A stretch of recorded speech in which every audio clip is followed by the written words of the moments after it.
In today's video, I'm going to teach you how to add link in monday.com. By the end, you'll know exactly how to add a dedicated link column to your board and how to fill it with clear, clickable links that your team can use with confidence. Start by signing into your monday.com account. Once you're in, look to the left sidebar and choose the board where you want to store your links. A board is simply your workspace for items, tasks, or projects, so pick the one that makes the most sense for your workflow.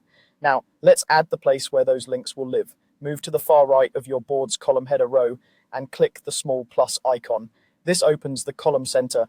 In the search field, type the word link. You'll see the link column option appear. Click it to add the link column to your board.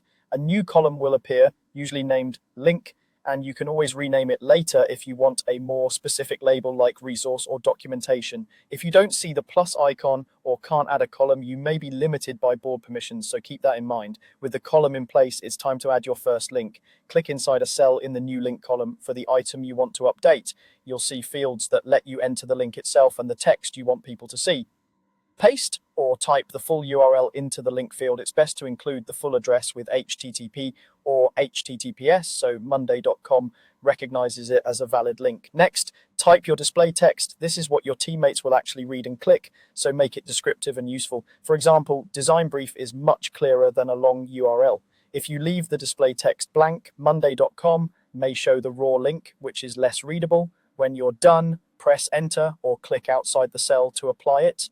Your link is now saved and clickable. You can click it to test that it opens correctly. If you need to change it later, just click the cell again to edit. You can also copy and paste links between cells if multiple items share the same resource. That's it. You've signed in, chosen a board, added a link column, clicked a cell, pasted your URL, and added a clear display label. Use concise, consistent wording for display text and always double check the URL so your team lands on exactly the right page.